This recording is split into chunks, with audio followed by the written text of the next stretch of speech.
I played every shooter that changed gaming forever, and in this video I'll rank all of these games based on their impact on the genre and if they're still fun to play today. Starting with the game that kicked it all off, Wolfenstein. Now if you think this was the sweatland of shooters like Valorant or other modern games, you're dead wrong. You legit play these games using your keyboard only, no aiming up and down, no strafing, no jumping, nothing like that. You can only rotate and move forward while shooting, and that's kinda it. The gameplay loop is kinda simple, you kill Nazis, you move to the next level and repeat. This is the kind of game you could play today on the worst possible phone and get the same performance as on a high-end PC. For historical impact, what can you say? It was literally the game that made shooters possible in the first place and led eventually to a lot of nerds spending more than $90 on cringe Valorant skins. So for that reason alone it deserves an S tier for impact. But for playability today, it's just not that enjoyable unless you're bored in class and want to play something on your phone real quick, so that's a clear D tier. With both scores combined, Wolfenstein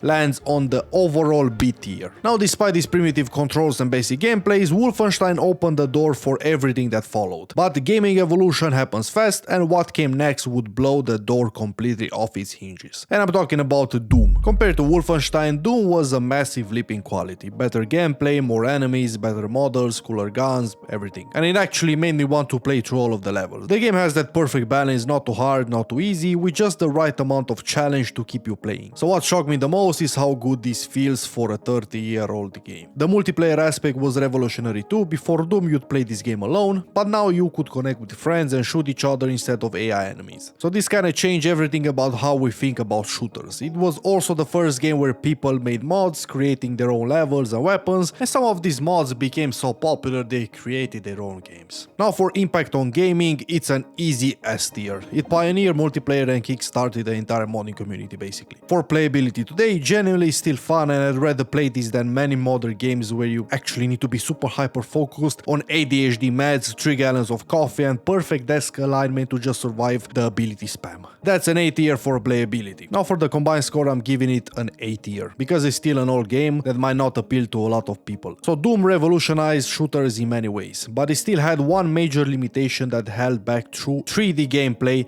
and I'm talking about the ability to actually move your mouse and look around. So the next game would solve this problem and unleash a competitive beast. Quake 2 was legit my first shooter as a kid, and playing it again hit me with pure nostalgia. The levels were cool, the pace was perfect, and the aiming was decent. The key innovation was that here you could actually look up and down, which meant you needed to use your mouse to aim, a huge step up in shooter controls. So what made Quake 2 special was how it created a competitive gaming scene. People started playing this game for money in tournaments, which was mind-blowing for 1997. Players like Fatality became the first gaming celebrity by dominating Quake tournaments, and this was before esports was even a word, but Quake 2 kinda laid the foundation for that. But I won't let nostalgia cloud my judgment though. The game eventually becomes really repetitive, especially in single player. You spend too much time hunting for secret areas, solving puzzles and jumping around like a maniac, which breaks the immersion of a fast-paced shooter. But overall it looks good, has great sound design, and I genuinely enjoy my time with it. For historical impact, it gets an S tier because it kickstarted the arena shooter multiplayer genre. Now for playability today, I'd give it a B tier, and for the combined score, it lands into the A tier. So these PC games had pushed the boundaries of what shooters could be, but they remained locked to keyboards and mice. The next evolution would need to break that barrier completely. Nobody kinda thought that shooters could work without a keyboard and mouse, until someone proved them wrong. And I'm talking about Halo Combat Evolved. Now, since I grew up in Eastern Europe, where we didn't have that American kid money to buy Xbox and other stuff like that, I played Halo much later on my PC. So it doesn't have that nostalgia factor, since I honestly got bored of it pretty quickly. But Halo introduced revolutionary features like an effective controller scheme and regenerating shields, which transformed how futuristic shooters felt and played. This was groundbreaking because before Halo everyone assumed shooters could only work with mouse and keyboards, but by creating a control scheme that actually worked with controllers, Halo opened shooter games to a massive new audience of console players. Now the game feels exactly how you would expect, weird, clunky, like a game made in 2001. Nothing remarkable about it, the world is big but empty and the weapons are boring, but I might be biased since I've never been into futuristic shooters. So I don't know. For historical impact, it was huge. Halo popularized competitive sniping in shooters and everyone wanted to go pro. Based on its influence, it deserves an A tier. There were literally kids playing non-stop, trying to join clans and make it into the pro teams. Now for playability today, it's just kinda meh.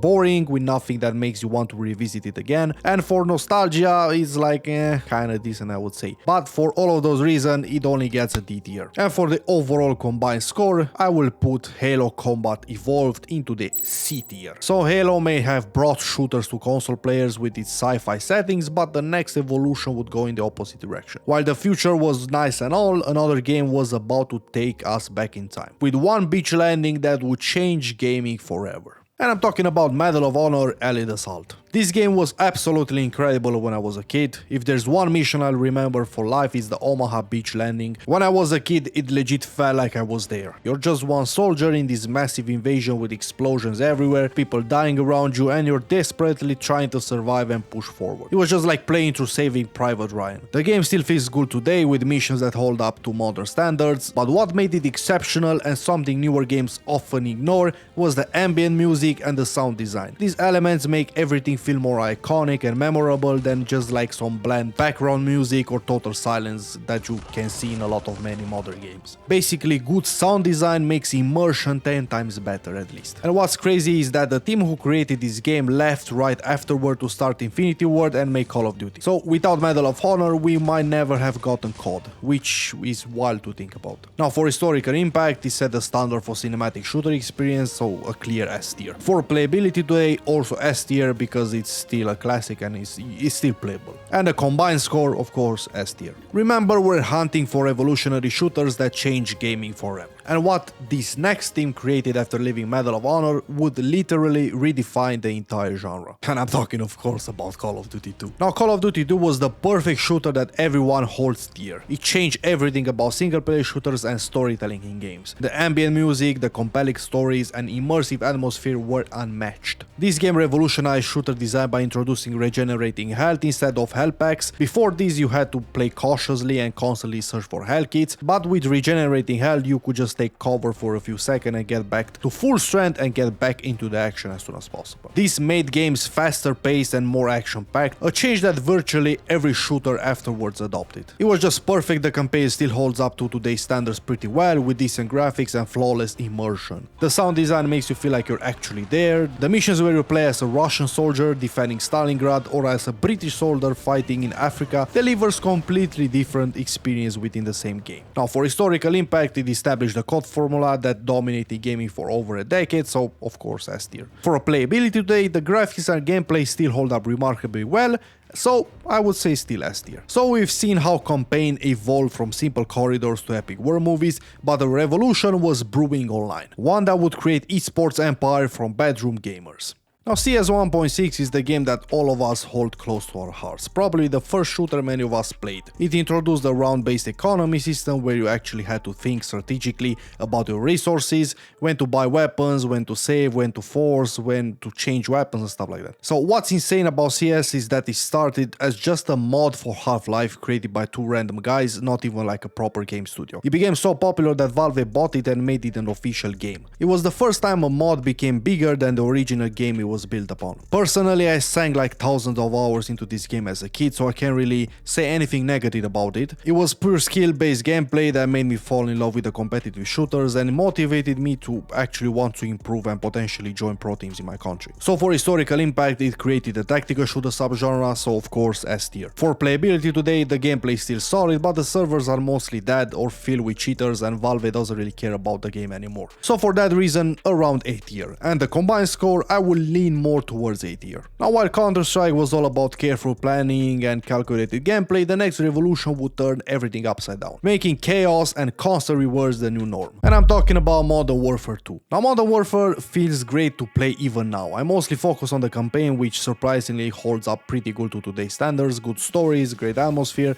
just a shame it's made by such a terrible company. This game popularized the progression system that every shooter copies today. Before Modern Warfare, you would just play matches and that was kinda it. In Modern Warfare, you were constantly unlocking weapons, attachments, perks and killstreak as you played. The kill streak system was revolutionary too, getting rewarded with attack helicopters or AC-130 gunships for doing well completely changed multiplayer matches. A 7 kill streak could potentially earn you 50 plus more kills from your reward, making matches more unpredictable and exciting. For historical impact, it redefined progression system, so I would say S tier. And I also love playing all of those machinima YouTubers back in the day where they were playing COD daily and hitting insane kill cams. Basically, FaZe Clan is FaZe Clan because of this game. Now for playability, today both campaign and multiplayer still holds up, so S tier. And the combined score, of course, S tier again. So all of those military games were getting so serious and gritty, but what if someone took shooters in a completely different direction, with cartoon characters and hats that cost more than an actual PC? Now I never played Team Fortress 2 before this review, so this was actually my first time experiencing it. It was super confusing and slow paced compared to the other games in this genre,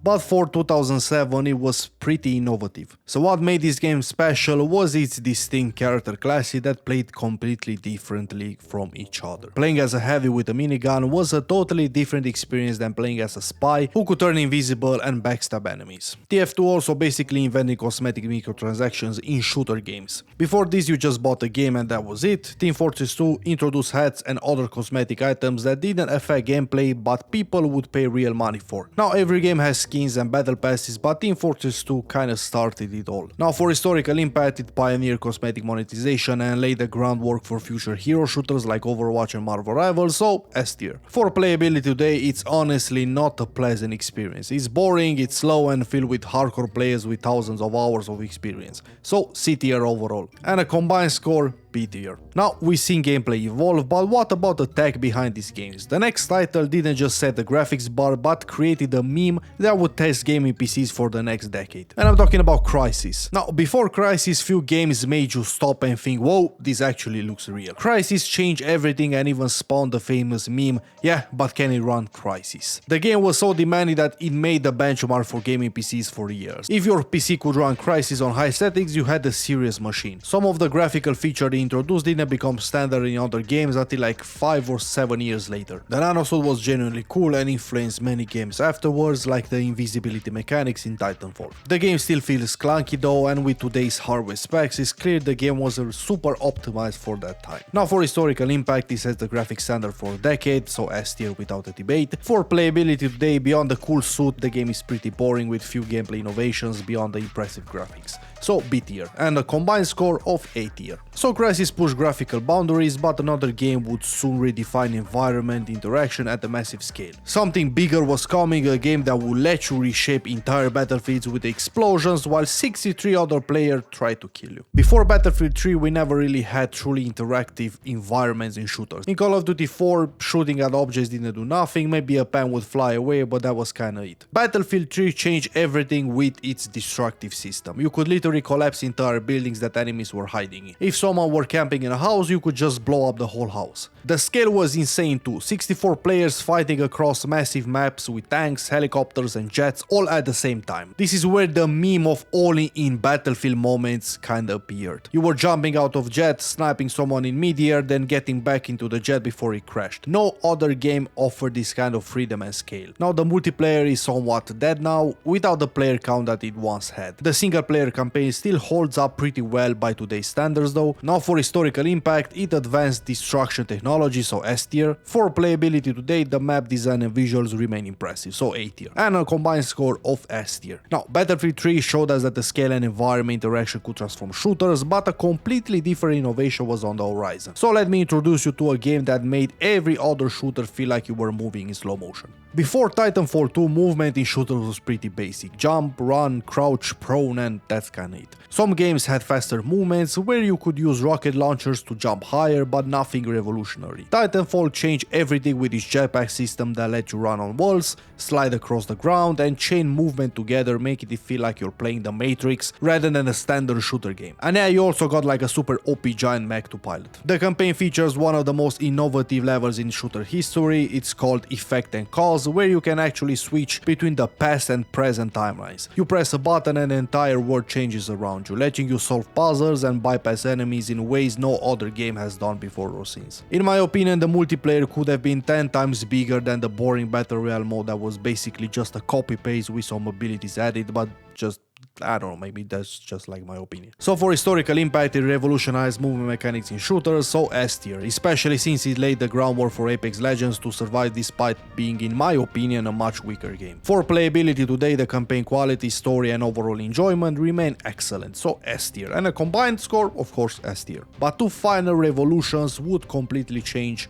what a shooter even is, starting with a colorful cast of heroes. Before Overwatch, hero shooters weren't really a thing outside of Team Fortress 2, which wasn't entirely focused on hero abilities, but had some elements of the concept. So Overwatch felt completely fresh with its hero abilities and ultimate mechanics. While games like Dota and League of Legends had popularized character abilities, no one had successfully implemented them in a shooter before. So what made Overwatch revolutionary was how it merged competitive shooters gameplay with MOBA style abilities and ultimates. Suddenly, team composition mattered as much as aim. You couldn't just pick your favorite character, you had to think about how your hero would work with your team composition. Today the game still feels solid, though Overwatch 2 is nowhere near the quality of the original. The game is decent enough to spend some time with, nothing amazing, but the matches are chill and the abilities aren't super complicated or sweat-inducing. So for historical impact, it mainstreamed the hero shooter concept, so S tier since it brought a fascinating genre with huge potential to the mainstream audiences. For playability today, it's honestly super boring, so D tier, and a combined score of C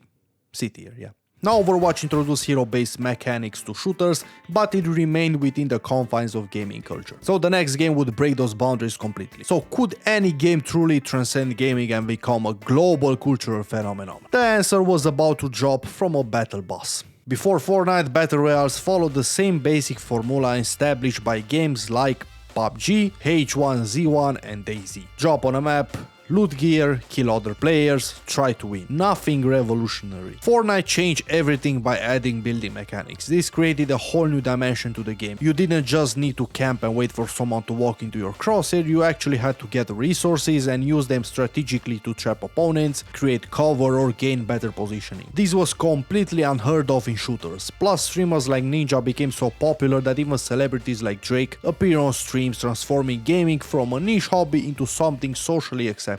Before Fortnite, gaming was still somewhat niche. After Fortnite, kids were doing some dances in the street, celebrities were playing it, and even non-gamers knew what Fortnite was. The game transcended gaming and became a cultural phenomenon. So I rarely play the build mode anymore since it's impossible to keep up with today's players, but the no build mode is still super enjoyable with all the features they've added. It lets older players like me have fun without needing to master complex building techniques, which is a huge bonus since I've always liked Fortnite and I enjoy jumping in occasionally. So for historical impact, it transformed gaming culture, so S tier without a question. For playability today with its constant evolution, S tier again. So the combined score S tier and easily number 1 overall. After all this social gaming and building, something unexpected happened. A pure single player experience returned with a focus on one simple thing: make you feel like an absolute demon slaying badass. Now, Doom Eternal took the original Doom formula and modernized it with gorgeous visuals, ultra-fast combat, tons of gore,